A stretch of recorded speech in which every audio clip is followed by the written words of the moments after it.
So, without any further ado, thank you very much. Amy Levin. Thanks, Tom. And can everyone hear me? Yeah? OK, great. Well, look, the Italian Marxist Antonio Gramsci coined the term organic crisis to describe a crisis that's different from ordinary, so-called ordinary financial, economic and political crises. He talked of organic crisis being a comprehensive crisis, encompassing the totality of the system, one that lays bare the fundamental contradictions in that system and that the ruling classes are unable to resolve. He called them crises of hegemony. Now, he was talking about Italy in 1910, but I think you could apply a lot of this to the situation we face today. On the one hand, there's a very deep crisis in British politics. I mean, the issue of Brexit continues to dominate mainstream political life. Theresa May was broken by Brexit. She failed to get a withdrawal deal through Parliament. And actually 3 years on, since the vote to leave the EU in June 2016, we've not actually left the EU. We actually took part in the European elections. And those elections were an absolute disaster for the Tories. They got just 9% of the vote and came fifth. This is the worst result in the party's entire history of nearly 200 years, and what really a terrible result for the governing party trying to claim a democratic mandate. Your elections also saw the return of Nigel Farage. Left UKIP, formed a new party, the Brexit Party. I say a party, although I don't think you can actually join it. It has no members or policies, for that matter, apart from to leave the EU. But Farage was the biggest winner. Got nearly a third of the vote, more than the Tories and Labour combined. And really, the Tories that were already split over Brexit, this result has further increased the pressure. And really now we're watching a leadership contest where, as we know, the choice is either Boris Johnson or Jeremy Hunt as leader. Both are equally vile. Here we have Johnson, an open racist, Islamophobe and sexist who wants massive tax cuts for the rich. Hunt, who savaged the NHS, wants another $15 billion spent on the military and to lower the time limits for abortion. Both are privately educated and privileged who want to drive through more attacks and cuts on working class people. And it really makes a mockery of the idea of democracy. I mean, essentially, they say, claim 160,000 members of the Tory party. I mean, that is being generous. Some say their members are now as low as 100,000. Those people, not the full electorate, are going to essentially pick the next Prime Minister of Britain. And it is worth remembering who these people in the Tory party are. The last report on party membership in 2018 found that nearly 3/4 of the Tory members were men, 97% were white, and 9 out of 10 members can be classified in the ABC1 class category. And according to a recent poll, 2/3 of Tory members believe there are UK areas operating under Sharia law. Almost half of Tory members actually believe the myth that there are no-go zones in the UK where non-Muslims can't enter. You know, these are the people that are going to essentially choose our next Prime Minister. The Tories' interpretation of the Euro elections result is that they lost at the expense of the Brexit Party. And so they need to try and win back those votes. So their conclusion really is to tack right and fight for a hard Brexit or even a no-deal Brexit. This is partly why Johnson is the favourite to win the leadership election. It's also why Jeremy Hunt is actually talking about a hard or no-deal Brexit too. But actually, some of the recent analysis of the election that comes out seems to show the situation may be a little bit more complex than Conservative voters just switching to Farage and the Brexit Party. Because they found, researchers found when they crunched the numbers, that a lot of Conservatives who were going to defect to Farage had actually already done so in the 2014 Euro elections when they voted UKIP. And that in many areas, the resurgence of Liberal Democrats actually was, in some areas, particularly affluent areas, was at the expense of the Tories. And you can see how both of these factors are a problem for the Tories. You know, on the one hand, you've got Farage sinking deeper roots into Brexit heartlands, you know, retaining that disaffected Eurosceptic Tory vote, and then you have the resurgent Lib Dems opening up a second flank against the Conservatives. And it really highlights a long-term crisis for the party. I mean, there were very few exit polls in the European elections, but there was one conducted by Lord Ashcroft. It found that only 21% of those that voted Tory in the 2017 general election did so this time, and only 1 in 3 of those ex-Tories that voted for the Brexit Party said they would return to the Tories at the next general election. And this is a problem, because people often talk about protest votes, particularly around European elections, but once people break from their traditional party, they don't always return quickly. You know, you think of the Scottish Nationalist Party and their impact on the Labour Party in Scotland. You know, there was a changing voting habit that happened during the Scottish referendum of 2014. It led to changes in voters' loyalties, so much so that actually Labour was really wiped out in the European elections. In Scotland, it came fifth behind the Tories, and that is quite unthinkable when you think about it in many ways. Or you think of the impact for Tony Blair in the Iraq War. It took many years for people to return to the Labour Party. So it's a deep crisis for the Tories. We shouldn't underestimate it. We want to find every opportunity we can to stick the boot in further to them, you know, such like the demonstration called by the People's Assembly at the Tory Party conference in Manchester on Sunday the 29th of September, where Stand Up to Racism has a block. But this also highlights the incredible volatility and turmoil in British politics at the moment. I think it's something like in the last 5 weeks, there's been 4 different opinion polls, each putting a different party in the lead. Brexit Party, Labour, Lib Dems, even the Tories have been shown to be in the lead. And on average, all the parties are around 20% of the vote. Very different situation to that previous one of a 2-party system dominating. But this is not just a crisis for the Tory party. It really is a crisis for the whole British ruling class. Let's remember, big business wanted to remain in the European Union. Actually, the vote to leave the EU was a bit of a blow for the establishment and all the different international financial institutions and the rich and politicians, because all of them, with only a few exceptions, united to support and campaign for a Remain vote in the referendum. And after the referendum, their position was, well, OK, if we have to leave the EU, then we want as little to change as possible. And that's really still their position. If you open up the Financial Times on any given day, then really it is full of dire predictions about Brexit and really the impact of a no-deal Brexit. And it means that the Tories, you know, traditionally really the party of British capitalism, are not able to deliver this for them. They're going in the opposite direction around a hard Brexit. They're pursuing policies that big business opposes. You know, Johnson may play well to the hardline Tory Eurosceptics, but big business are a lot more worried. And whenever Johnson is interviewed about leaving the EU, it's very clear he doesn't have a clue about the Brexit negotiations. You know, he comes out with things like, it's do or die that we're going to leave the EU on 31st of October. Then he's claimed there's 1,000,000 to 1 chance that there'll be a no-deal Brexit. And really, like I say, if you read the FT, I mean, they had an editorial recently completely dismissing his idea that there could be an unchanged trading relationship with the EU if there was no deal, because he'd invoke Article 24 of GATT, the General Agreement on Tariffs and Trade. They're saying this is fantasy and absurd. And all the ideas being put forward about continuing frictionless trade are unworkable. But Johnson seems to think, you know, a bit more new energy, as he puts it, and a bit more resolve will lead to this new deal being negotiated with the EU. The reality is, whoever wins the leadership election, it's very unlikely they're going to be able to push through a new deal by 31st of October. So you have a situation, if you like, where the political system, you know, bourgeois politics really, that usually can be relied upon to help facilitate the smooth running of capitalism, is blocked. And actually, I mentioned Gramsci earlier. He pointed out that at times of organic crisis, parties sometimes become decoupled from the class they represent, creating a very unstable situation. But it's not even just a crisis for the Tory party and the British ruling class. Because for Gramsci, organic crises were at once economic, political, social and ideological. And on a global scale, you can see the last decade has been defined really by such crises. I think we should also add environmental crisis to that list. You know, catastrophic climate change becomes a terrifying reality. But the impact of the economic crisis of 2008 can still be felt. We've already had over 10 years of austerity and cuts. And what recovery there has been very weak and fragile. Real GDP growth and business investment is still well down from the rate before 2007. Martin Wolf, people might have heard of him, he's the chief economics commentator for the Financial Times, recently outlined the 7 threats to the global system.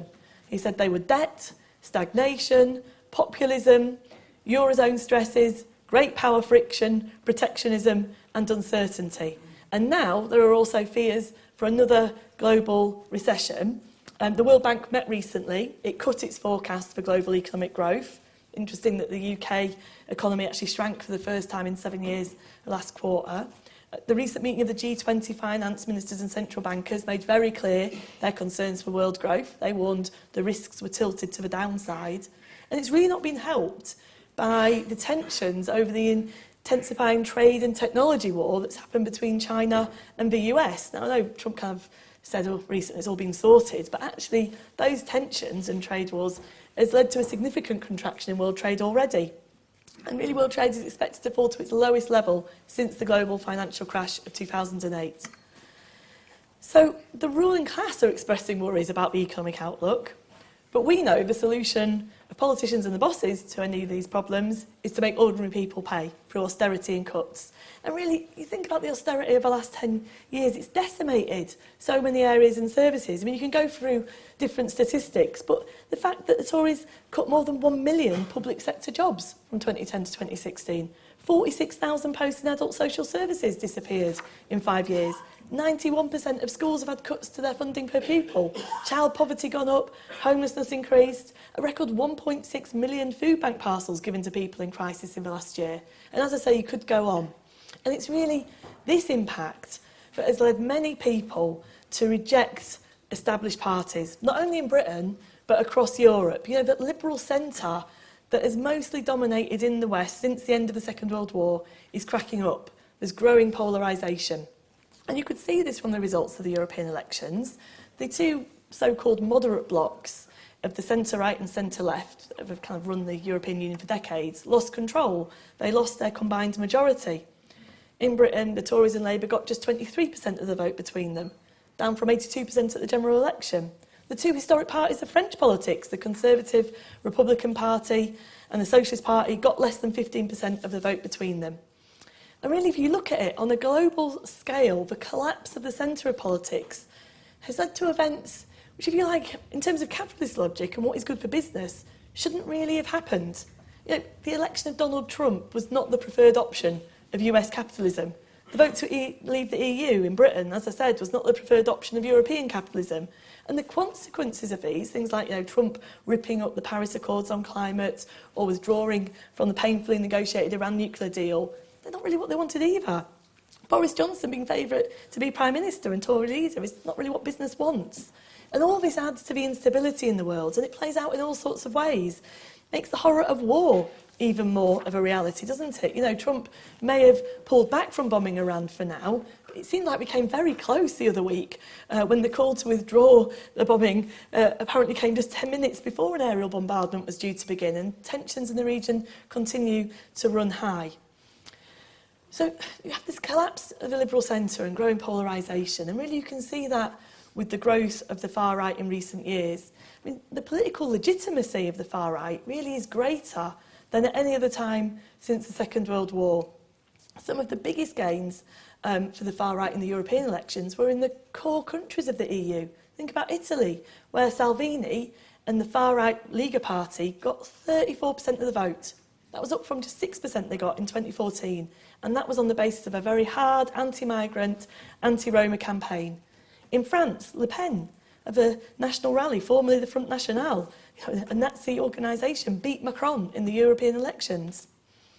It's also important, though, to remember that the resistance has had a big impact. If you look at the European elections, Golden Dawn in Greece saw their support fall by nearly half since 2014, under pressure actually from the relentless campaigning from Kiefer. The AfD in Germany made some gains, but not as much as expected. And of course, we know in Britain, we've had our own challenges.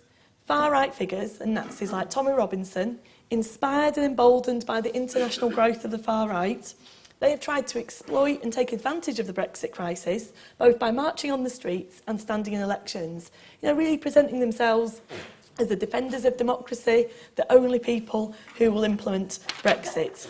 And you think back over the last few years, many of us in this room will have been involved in the countless anti-racist and anti-fascist mobilisations organised by Stand Up to Racism to counter the far right. You know, we were taking on the Football Lads Alliance, the Democratic Football Lads Alliance, and Tommy Robinson. And it is worth us remembering, just over a year ago, there was a few hundred of us standing in Whitehall opposing these forces. It ended last December with thousands of us outnumbering what Tommy Robinson could muster in Whitehall.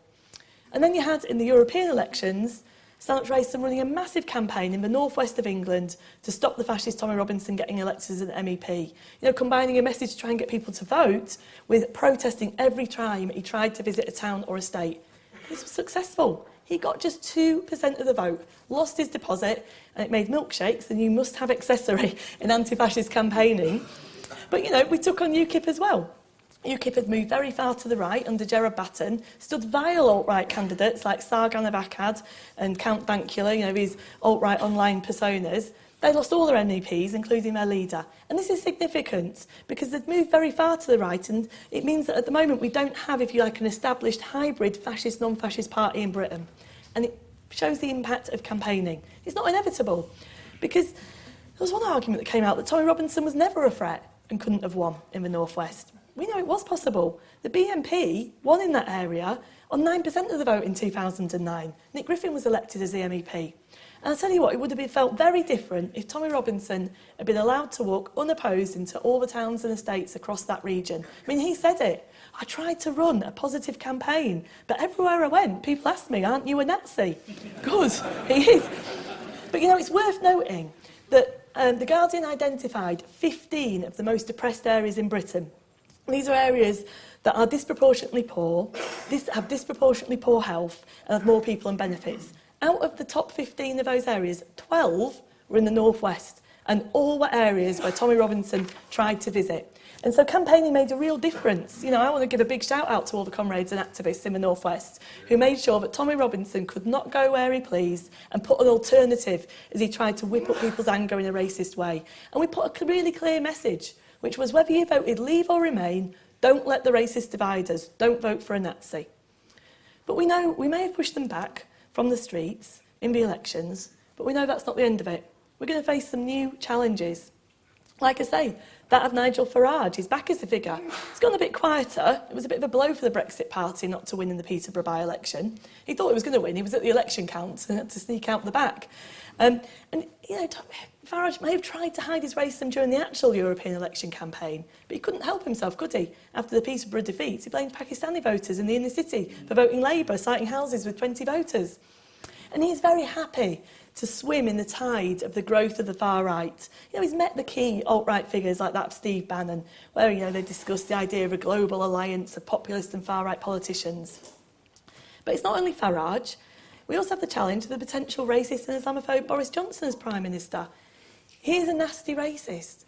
And we have to remember what he says. Sometimes I really find it hard to repeat his racism, but we should remember the things he said about black people having lower IQs, that refers to black people as piccaninnies with watermelon smiles, or says that Muslim women wearing the burqa look like letterboxes, and he's refused to apologise for these things. And it's not taken him long to start talking about immigration as part of his leadership campaign. Today, saying that people have to learn English. He's taking it onto this racist terrain. And it means actually, whoever becomes the Tory leader, there will be new questions and challenges for anti-racists. And this racism of the mainstream politicians will also give confidence to the far right. We're going to have to be ready to respond to attacks, to street marches, to new formations, as well as challenging the Islamophobia and racism from the politicians. And that's why actually the Stand Up to Racism conference on the 19th of October is so important, because all these issues are not going away. Because, of course, one way politicians and those at the top of society try and fracture opposition is divide and rule, using racism and scapegoating. That the reason you're poorer is due to Muslims and migrants. And you look at what this leads to, the real brutality of what is going on in the world, where European governments won't allow ships that have rescued people from drowning to dock, where people fleeing poverty and violence end up drowned face down in the Rio Grande, thousands left to drown in the Mediterranean. These deaths are due to the borders, barbed wire and policies of those in power. And really you also see how the growth of the far right forces means that the return of all of the old filth and bigotry, because it boosts the confidence of bigots everywhere, whether that's attacks on women's rights and abortion rights like that in Alabama in the US, or the increases of attacks on LGBT plus people in the streets. How these sort of gains we thought we'd made can be rolled back. But it's very important to say polarisation is not just one way, because I would say the last year has seen new movements and explosions of resistance which show the potential for change, alongside actually a growing interest in socialist ideas. There was just a recent poll in the US. It found that in the US, 43% of people thought that socialism would be good for the country. That's pretty impressive when you think about it. We had the rise of the left-wing figures like Alexandria Ocasio-Cortez in the US, become global household names, inspiring many people about these ideas. But actually, it's also true that a lot of the resistance doesn't always take an electoral form. You know, you look at in the US, where historically in recent years, very low level of strikes. Actually, last year, the number of US workers involved in work stoppages is the highest since 1986. Majority of these strikes taking place in education, healthcare and social assistance industries. And it's interesting what often inspires people to walk out and strike. Just think of the Wayfarer workers who walked out en masse in protest that the company was supplying furniture to migrant detention centres. You know, that inspired them to come out. Or you look at the new mass revolutionary movements, such as that in Algeria, more significantly in Sudan, where a dictator ruled for decades, swept from office, but where also the struggle continues against military rule. Or you think of the emergence of the Yellow Vest movement in France, outside of the structures of the main unions and left parties, you know, a movement that's really been combative, resilient and enduring in its challenge to Macron. And these are crucial to look to because one of the biggest dangers for the left, and particularly in Britain, can be passivity. You have a danger of just watching the Tory crisis play out rather than intervening and trying to shape it. I mean, it actually felt like that in the months really leading up to the 31st of March when we were meant to leave the EU. It felt a bit, so people felt powerlessness, just watching. We learned about the arcane procedures in the House of Commons. You know, and this process is going to return. It's kind of on hold at the moment, but this will return as a process in the run-up to the 31st of October. What cut through it was the new climate movements which burst onto the scene. You know, the actions of Extinction Rebellion over Easter and ever since, the mass school student strikes, cutting through the passivity and catching the imagination and inspiring people. And I think you've got to applaud the scale, audacity and sustained nature of Extinction Rebellion movement. If you were there in London over Easter, there had blockades, protests, occupations, as well as music, art, guerrilla gardening, raves, mass meeting, actions targeting Heathrow, all sorts. And over 1,000 were arrested. It claims to be one of the biggest acts of civil disobedience in history, and I think crucially inspired thousands more people. I mean, there's been the birth of Extinction Rebellion groups across the country, which meet regularly every week in places like Manchester and Bristol, hundreds there every week, and calling new actions. And really, that's just the start. I mean, they have three key demands of Extinction Rebellion: for the government to tell the truth about climate change and declare a climate emergency, for a massive reduction in greenhouse gas emissions so that we're net carbon zero by 2025, and to set up citizens' assemblies to advise the government on climate and ecological justice. But actually, you saw the impact of their actions. Just after their Easter action, the fracking minister resigned and said that was because of the protests. But you know, the government's been forced to declare a climate emergency after Corbyn raised it. The question is, how do we make that a reality? And as I say, there's lots more actions of Extinction Rebellion planned and continued. But also, at the same time, the school student strikes have kicked off globally. I mean, the day of action in March that they had involved something like 1.5 million school children in over 125 countries, including 50,000 in Britain. And those have continued. And I think we should be clear. In London, I was on some of those protests. The school students were not some middle-class kids let out to protest, as they're sometimes portrayed to be. They were big groups of young, working-class people, very diverse, who had a real anger about the whole system and a lack of a future. You know, kids revolting against a system that tests them so much it damages their mental health, offers nothing but a future of debt and insecure jobs, really.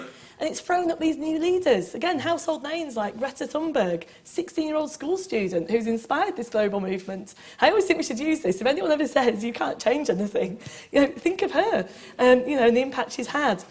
And we have the chance now to join the school students. The next Global Day of Action is Friday, the 20th of September. The call has gone out for adults, for workers and trade unionists to join the school students to come out and strike for the climate. And I think we should be seeing this weekend at Marxism Festival, if you like, as a council of war for the 20th of September. How are we going to make this a reality? How are we going to get walkouts from workplaces? Are we going to pass the motion calling for a 30-minute work stoppage that's gone to the TUC? How are we going to, every one of us, convince people in our own workplace to walk out? And the situation is urgent. We just had a fantastic meeting before this about the new book that's come out. Talking about the urgency, of course we want to put pressure on the trade union leaders to organise action, but we can't just wait for a motion to be passed or a ballot to happen or for a union executive to agree the action. It's a climate emergency, and we have to do everything possible to ensure that September the 20th is a focus, because actually it won't end there. It's the start of deepening and extending that movement. And this is how we can help break through and get the sort of action we need. Because really, given the scale of the current crisis in Britain, not only for the Tories, but the whole British state, the real tragedy has been that the wider organised left and the trade unions have failed to respond. And when I say this, I think we have to include the Labour Party and Jeremy Corbyn. You're not really given a lead to call action to accelerate the Tory crisis. In fact, people might have seen that Owen Jones called off a demonstration he'd organised last November to call for a general election, despite that thousands of people on Facebook had said they were going to go. And if you think about actions that could have happened, it would have been able to focus on the Tories, help drive them from office. Not having it has opened up that space for the far right to try and put themselves at the head of the Brexit crisis. Now, we should be clear. We in the Socialist Workers' Party, we're not in the Labour Party, but we're absolutely enthusiastic for a Labour government. We want Jeremy Corbyn to be Prime Minister. Our demand really should be for a general election now. But I think the truth is that the contradictions of Corbynism are intensifying, and we're in a bit of a different situation than we were in. I mean, it was only 2 years ago when we were probably, some of us met here at Marxism Festival in 2017, and Corbyn was fresh from his doing so well at the general election. And of course, we've had all the pressures of the right-wing media and others, still existing. You think of the pressures piled on Corbyn, the US Secretary of State, Mike Pompeo, promising to push back against Jeremy Corbyn becoming Prime Minister. And it's clear that if there was a left-wing government led by Corbyn, there'd be a real, that mounted a serious threat to capital. The bosses across the globe would do their best to derail it. They'd use financial measures and more. And it comes out in some very vicious ways. It makes clear, actually, their true class hatred of Corbyn. The British soldiers using a picture of him for target practice, senior civil servants briefing that he's too frail physically and mentally to lead the country. But it's also true, and has been ever since Corbyn was elected leader of the Labour Party, that he faces this opposition in his own party. What sometimes people have called the lower level thuggery of the Parliamentary Labour Party, which in many ways is more damaging. And that question of anti-Semitism continues to be used, doesn't it? Blown up again. It was brilliant that Chris Williamson, who's been suspended, he was readmitted for 48 hours to the Labour Party, suspended again. It was great to hear him speak, actually, at Marxism Festival. We should be very clear, Chris Williamson is not anti-Semitic. What he said was that Labour had been too defensive over the allegations. It's not actually an anti-Semitic statement. It was regarding the response to these allegations. The problem was the outcry over it came not only from the right wing, but from the left. John Landsman of Momentum, which was set up originally to support Corbyn, called for him to go. Ash Sarkar from Novara Media, people might have heard of her. Owen Jones, they attacked the decision for him to be let back in. And that real problem is when the left retreats, it emboldens the right within the Labour Party and also the Tory party. Jeremy Hunt taking up his arguments to attack Corbyn further. As I say, it doesn't stop the attacks from the right inside Labour. Because, you have the Deputy Labour leader, Tom Watson, briefing almost daily, it feels, against Corbyn's position on Brexit. He has led the charge to shift the party's policy in favour of a second referendum and to campaign for Remain. And, whatever ordinary Remain supporters' motivations are, the People's Vote campaign is actually led by quite right-wingers and big business. And let's be honest, actually, where Corbyn's actual position on the EU is one of Fudge's position. It's getting rid of dumping free movement and really backing a neoliberal single market. But that's not been enough. There's been this pressure for a second referendum, and again, not just from the right wing. Diane Abbott even made a statement last week saying she had worries about their Brexit policy. John McDonnell saying they should change their policy. And actually, this has meant that the Labour Party has really been paralysed and not able to give a lead. And none of this helps them electorally. The Tories are in this massive crisis we're talking about, yet in most opinion polls, Labour is not ahead. And it raises big questions, doesn't it, that if they did get elected and were in government, then what would be the capacity to get real change? Will they then end up capitulating to the massive pressures rained down on them if they were in office? And the problem is, I think for the left, that some elements of the left kind of want to ignore the Brexit debate, wait for it to go away, and then we can just move on to Corbyn's transformative agenda. The problem is, the debate is real, and the frustration of the debate is that class arguments have been drained out of the debate about the European Union as it becomes more and more polarised. It's allowed really Remainers to present themselves as progressives in the argument and portray all those who voted to leave as bigots and racists, and allowed those Leavers to pretend they are the real anti-establishment people. People like, Farage and that. It's deeply frustrating, I would say. Just think back to the week running up to the European elections. It was the week when British Steel went into liquidation. Thousands of job losses. The area of Scunthorpe, which is going to be hit, 47% of people voted for the Brexit Party. Just a few months before, Honda had announced closure in Swindon. It's an area where 36% of people voted for the Brexit Party. Their new MEP, Anne Widdecombe, for the Brexit Party, had nothing to say about the closure of Honda, apart from the workers there should listen to your managers. Factories close and move all the time. Workers really just have to accept it. So they have no answers to the issues facing working class people in Britain. And I would say the danger is if Labour changes position, they essentially abandon working class representation to the Brexit Party. The argument over Europe becomes even more dominated by two ruling class positions. Farage, Boris Johnson, the Tory right for a hard Brexit, or the soft Brexit will remain, backed by the establishment, including Tony Blair, Alistair Campbell, Vince Cable and big business. I said we need a reassertion of class politics, a clear voice that links Brexit to class issues, whether it's the destruction of the NHS, squeezed living standards, universal credit, the rise of racism, lack of action over climate change. And at present, neither the trade union leaders nor Labour are doing this. And that's a real tragedy and failure to take advantage of the Tory and wider crisis. And crucially, we need more struggle. There haven't been loads of strikes in Britain, but actually where people have fought, shows how you can win some victories. We heard from the woman from the Glasgow Council workers that had won over pay, the Birmingham care workers, the Camden traffic wardens. And crucially, we need more struggle over things like, another proposed closure is that of Ford's at Bridgend in South Wales, announced closure. The unions had pledged to strike if this happened. Now, they're balloting hopefully for action, but there hasn't even been a demonstration yet. The idea that these things are happening without this response to it. What's clear is that this is not a time of normal politics, though. The generalised crisis we're talking about is not going away. And the response to this crisis, even from the ruling class, is very inadequate. I quoted Martin Wolf from the Financial Times earlier, talking about the 7 threats to the global economy. His conclusion to these threats was, the G20's members are physicians who need to heal themselves. Will they? Not today is surely the answer. It may take a crisis for them to act effectively, as they did in 2008 and 2009. It may prove impossible even then. We can only watch, wait and see.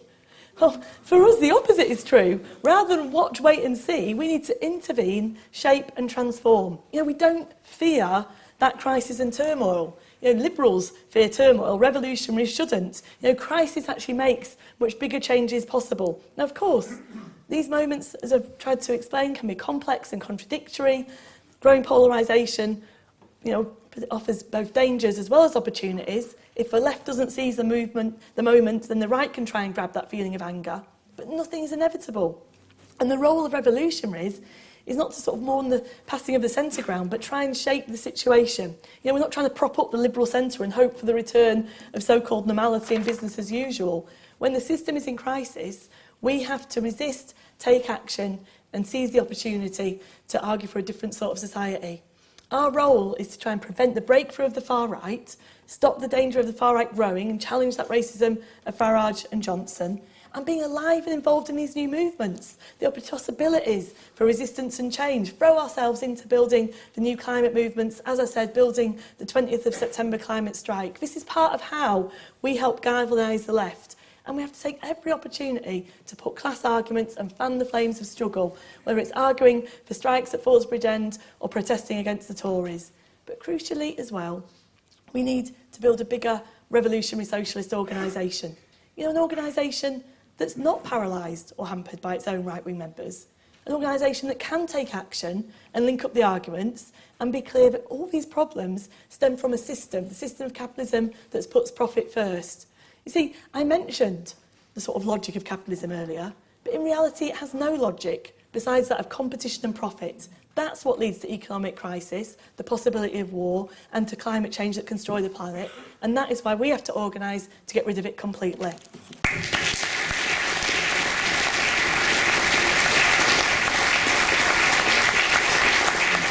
So if I could start to see hands, okay, and I will take note of people. Thank you. Hi, my name is Roxanne. I'm a supporter of an organisation called the Bolshevik Tendency. I just wanted to ask a couple of questions to Amy on Brexit and on Labour. you mentioned that generally big business is pro-Remain, pro-EU, which I think is absolutely right.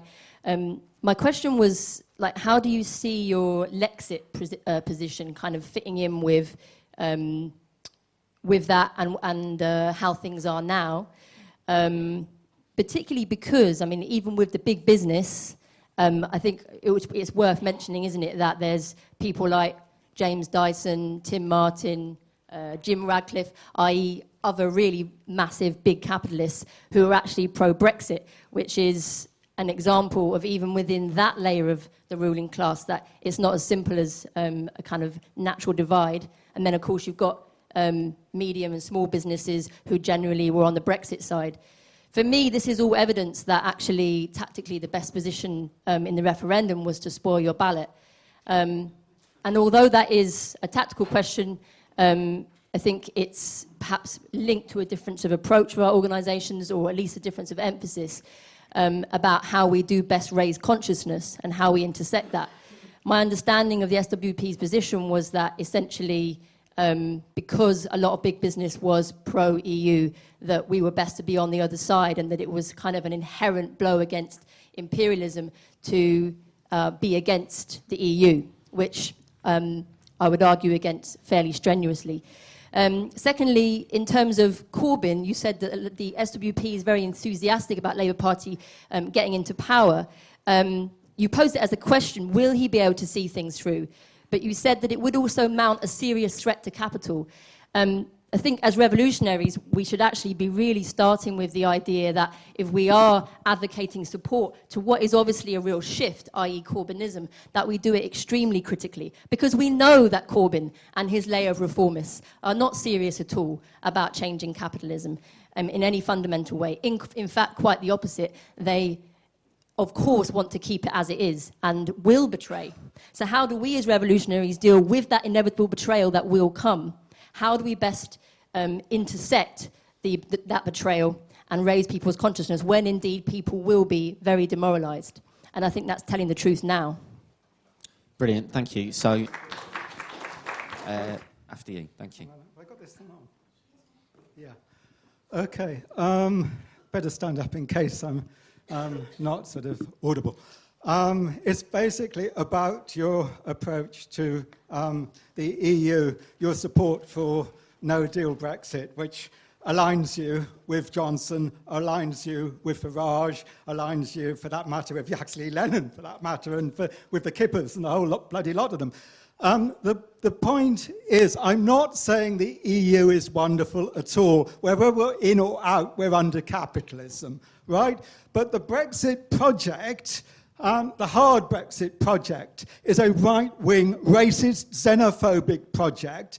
And it's obvious from Trump's comments when he was here, and that of his ambassador, about what Trump and the Yanks want to do with the NHS. They want our NHS to be given to American private health companies. That would come if you had a no-deal Brexit, if you broke the link with the EU.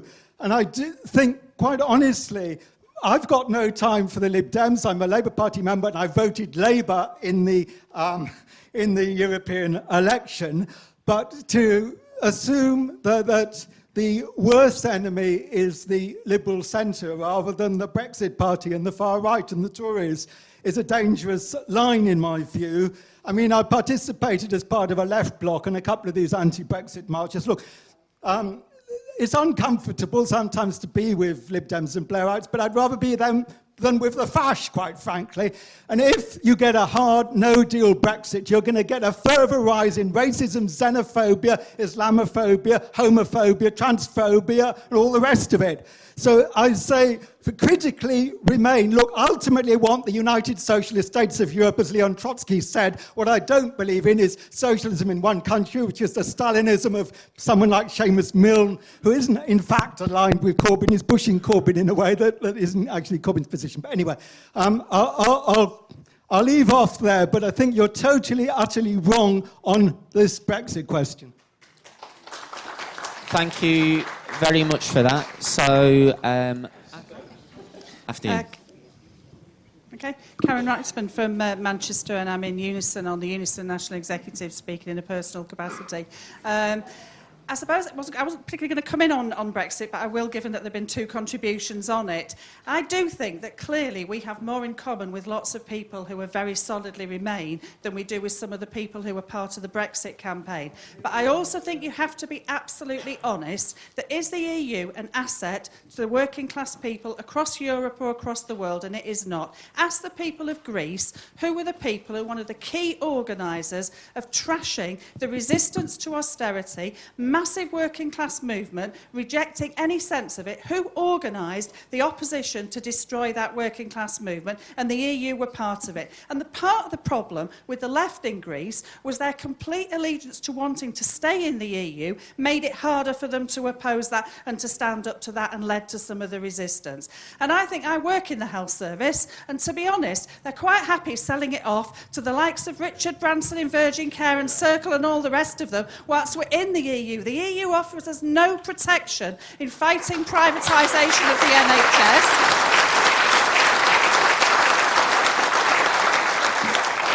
And whether you're Remain or whether you're Leave, you have to stand up now and say we are not prepared to wait until the Halloween day when we get to Brexit, or a general election or a referendum or whatever, before we start to stand up and fight. And we have trade union leaders and Labour Party leaders who are sitting back and doing absolutely fuck all, whilst our living standards are getting worse and worse year on year. And that's what we have to fight to change. And it is depressing. If you just sit and watch the news, it is fucking depressing. But if you stand out there and start to do something, it is much more exciting and much more hopeful, because working people's living standards have been destroyed by austerity, and people are angry about it. And if you try and mobilise around anything, and it can be racism, I'm from the Northwest, and I have to say the Tommy Robinson campaign was very difficult, but it actually did generate a massive amount of support. And to see him from I'm going to be a fucking MP wandering round estates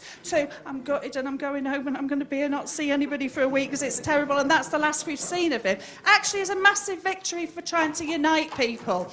I think the climate change opportunities at work and outside work give us massive opportunities. But I also think the demonstration in Manchester at the Tory party conference, it's likely Boris Johnson will be elected, at Unison conference, when people said he's got no legitimacy to carry on attacking us, can potentially mobilise lots of people and generate some of that collective action as well. And it's crucial that we might begin to organise now, not wait for him to be elected and just have a week or two to organise for a massive protest outside the Tory party conference in Manchester on the 29th of September. Right, thank you very much for that. First of all, I think we've got to be clear that the SWP's position isn't for a no-deal Brexit, so I don't quite know where that's from. What we're for is a workers' Brexit, and one in which it's on our terms. But what I want to do really is I want to address this issue about the Labour Party, because I think it's complete nonsense if we start with the position of saying that Corbyn's a sellout, he doesn't genuinely want to change things, because actually I think the hundreds of thousands of people who joined the Labour Party were inspired by a leader who actually does want to change things. So I think that's complete and utter nonsense. I think last night Charlie Kimber said something very important, and that is even if Corbyn is elected with the existing PLP, there is every chance that a significant section of the Parliamentary Labour Party will undermine any attempt by Corbyn to fundamentally change things. They will do that. And I'll tell you the weakness, therefore, of that strategy, which, we saw that we can transform the Labour Party through Corbyn, is that they ruled out, at the first instance, the question of mandatory reselection of MPs. Consequently, these right-wing bastards like Hodge know that they're in it, and they're in for good, and they can do what they want. Actually, conversely, Chris Williamson, who yesterday, incidentally, he was absolutely right on the question of Brexit. He said, in or out, what matters? It's a question of fighting for the interest of our class. And those people who put the interests of staying in a neoliberal bosses club misunderstand that completely. But I'll tell you, there is an issue coming up with him. Because, of course, being suspended from from the Labour Party means if there is an election called, his local Labour Party will not be able to select him as a candidate. So consequently, that constituency Labour Party will have a choice. Do they stand him as an independent socialist against Labour? And that is a question which will be posed. Now, our position is quite clear. We stand with Corbyn. We stand with all those forces that want to push back. But we also recognise the limitations of reformism and the limitations of the Labour Party, which tragically and sadly are coming home to roost now with Corbyn. Every single time that the anti-Semitism issue is raised, you get one or more of the Corbynistas beginning to peel off. Rebecca Long-Bailey did it the other day. Angela Rayner, we need an alternative, because if we don't have one, these people are indeed going to sabotage the project for the transformation of our society. Thank you. Hello, my name's Beth. Thanks very much for everybody's contributions. I just wanted to firstly put up on the gentleman from the front's point. I don't think you can whitewash everybody in favour of Brexit as a racist or a xenophobe or anything else. But secondly, I've got a question for Amy, and I think actually a lot of the rhetoric that has been spoken about today has been, what we're against, what's wrong, what divides us. I think what we really need to be talking about, what my comrade in the yellow T-shirt was talking about earlier, was what unites us and what we stand for. Thirdly, I'd like to talk about Corbynism. And you mentioned, Amy, that businesses are very against him, and since his election as Labour Party leader, there's been a very much a strong tide against him. So then I think this support of him to become Prime Minister, I think is quite a terrible one. I don't think he would be well placed to dispel the polarisation that you discuss. I think we need a new answer. I think we need a new alternative. And so collective action now is what is needed. Thanks. Brilliant, thank you for that. After this speaker will be... Oh, stuck your hand up again, perfect timing. Yeah. Okay, my name is John Molyneux, and I'm from Ireland, and I'm speaking particularly from the perspective of Socialist Workers Network and People Before Profit in Ireland, and I want to respond particularly to the very welcome contribution from the comrade from Extinction Rebellion.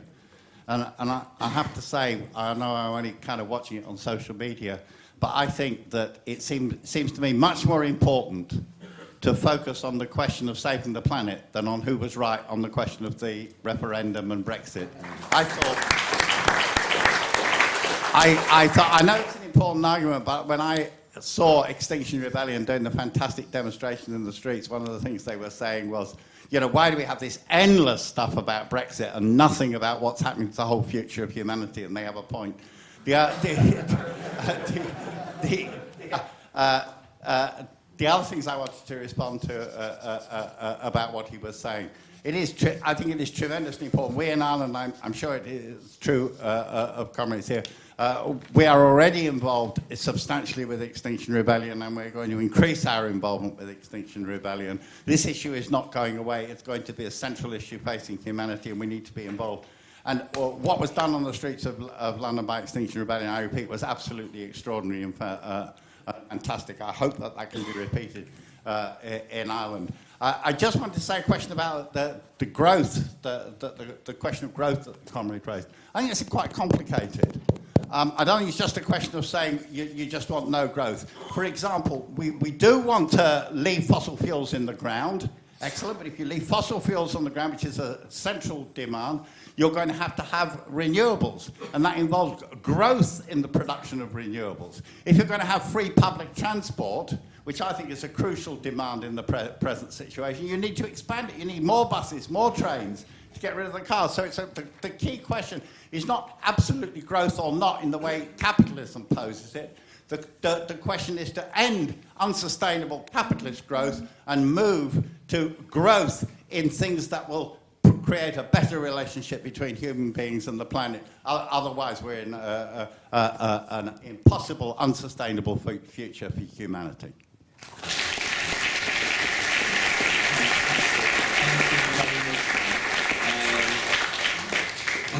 speaker, we will have the comrade in, is it a white shirt? A couple of rows in front who indicated.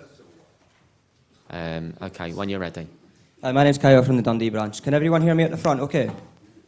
Yeah, okay, right, cool. Right, yeah, it was a few things. I think all the speakers here, I think, have made some good points on quite a few things. One of the tragedies I think about Corbynism is the 2016 decision for Corbyn to back the Remain campaign. Now, I don't know what way Corbyn actually voted at the ballot box, if he did vote. But for all his life, he took a Tony Benn position where he was against the EU on a left-wing basis, which is what I support, is what this party supports as well. And I think that's the right thing.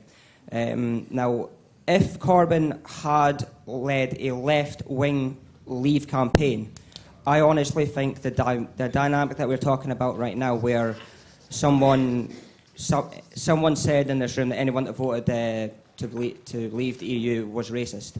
I think if Corbyn stood his ground and voted and said that he would lead a left-wing campaign against the EU on a left-wing basis, the fact that they're letting refugees die in the Mediterranean, it's a bosses club, and I honestly think the whole sort of the whole language about Brexit and the fact that it was a racist campaign would be changed, and I think that's a tragedy.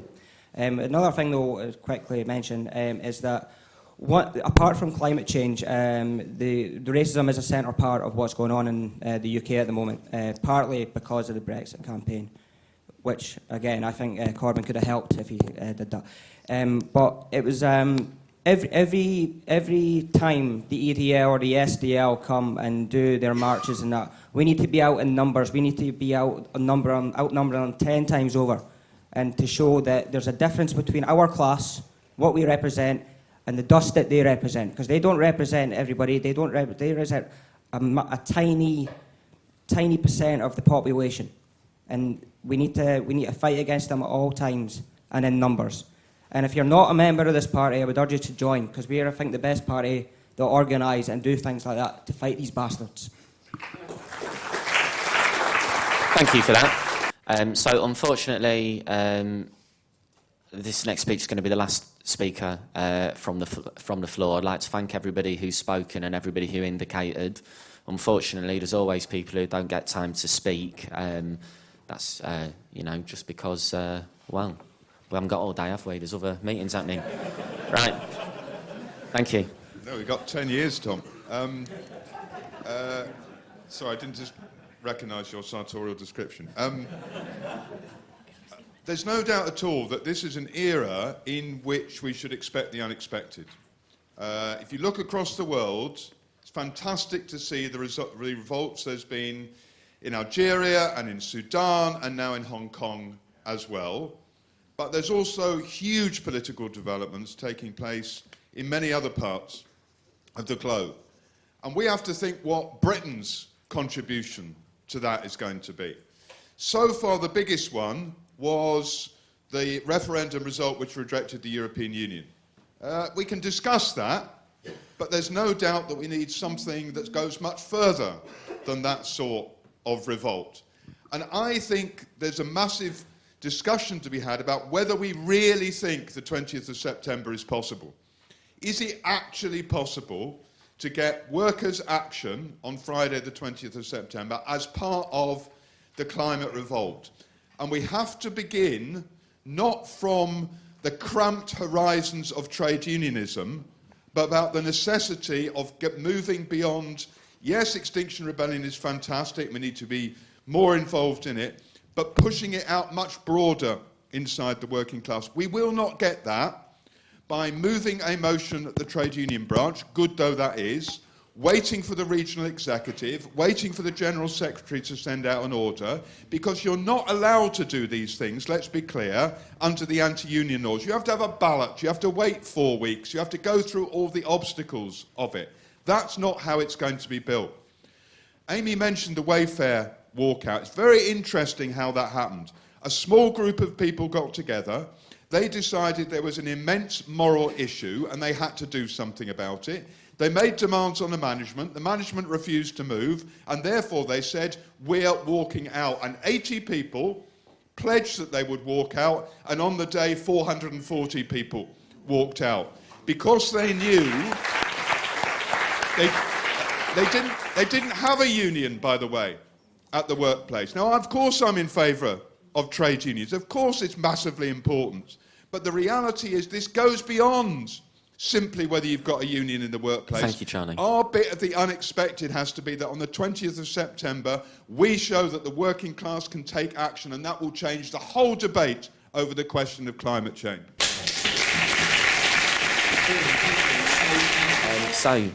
Amy, thank you very much. If you'd like to sum up... Oh, you need this back, don't you?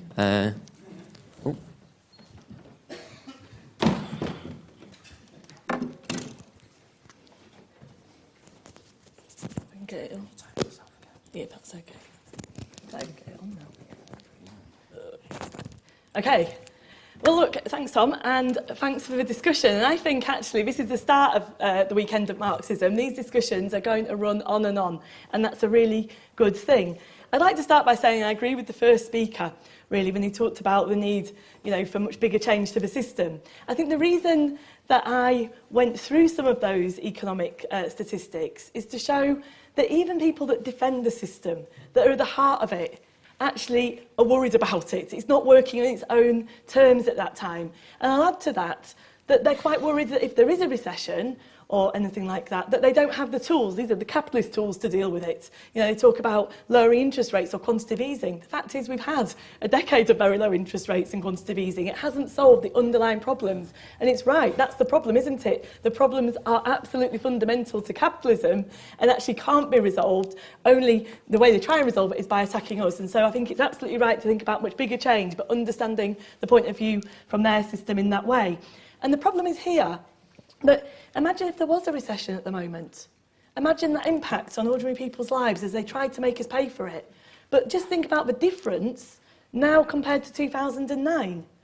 At this moment in time, 10 years later, you do have much more entrenched far-right and Nazi organisations in opposition or in governments across Europe. You imagine how they try and divide and rule, scapegoat with the most terrible consequences. That's the situation we face, very big challenges, and can look quite worrying in that way. And I think, I do want to be very clear, because I feel like maybe I wasn't very clear, but maybe people misinterpreted what I say. I want to be very clear. For us in the Socialist Worker Party, actually fighting racism and fascism is a central question, and we do think that actually building a mass movement will involve people, no matter how they voted in the European election.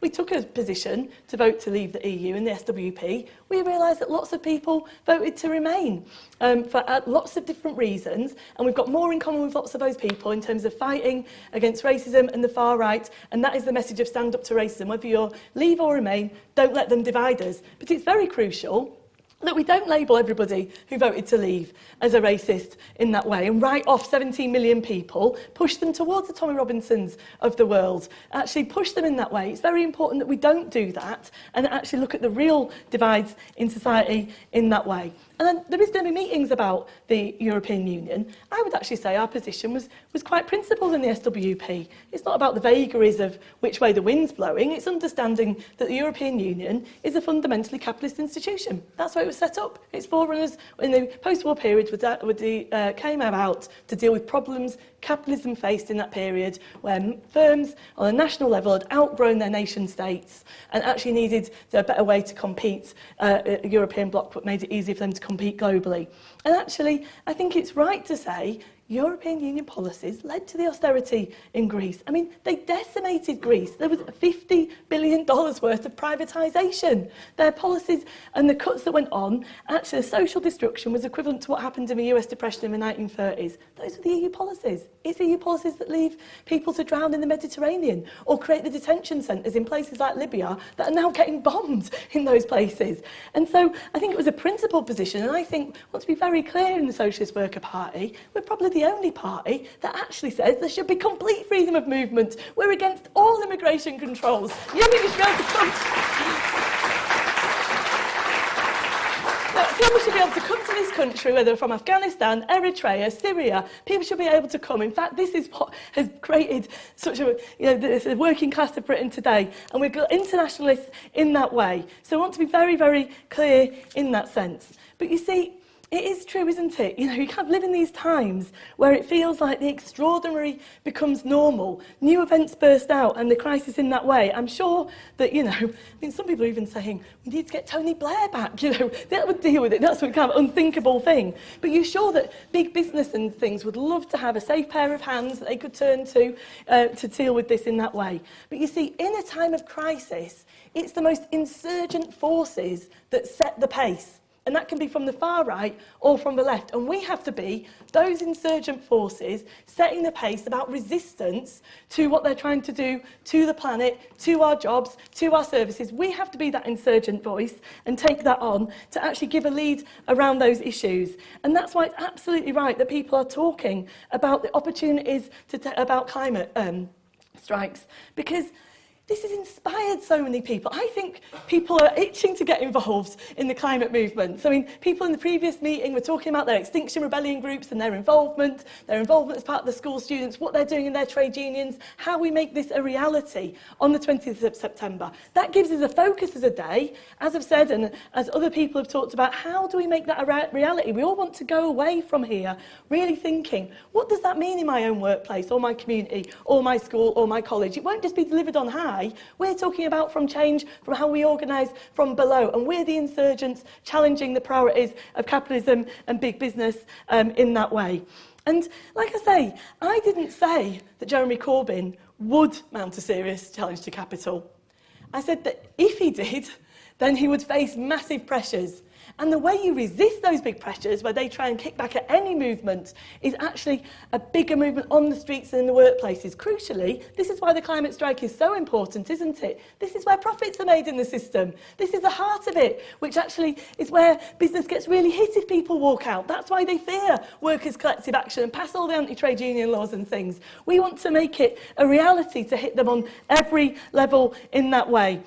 Want to build it, and that's why ultimately, you know, for us, that's why we do build the Socialist Workers' Party. That's why we're not just in the Labour Party, despite us wanting to see a Corbyn in government. We actually think we actually have to have a different focus than just electoralism or the internal machinations that have sucked so many activists in Labour into. A bigger focus that people have talked about climate, against war, against racism, and linking them up ultimately to a system that puts profit before everything else. And that's why I would urge people, you know, if you're not part of us yet, please join us, because everybody in this room can make a difference in transforming the debates around climate, getting involved in the activities, but on every level of struggle, taking on the Nazis and the far right, which we've been central to. Everyone makes a difference in being part of a party, but we should be organised, and organised with a different vision that does exactly that. It's not business as normal at the moment. This is a crisis situation. We have to be the insurgents, and we have to win an idea of socialist ideas that put people before profit.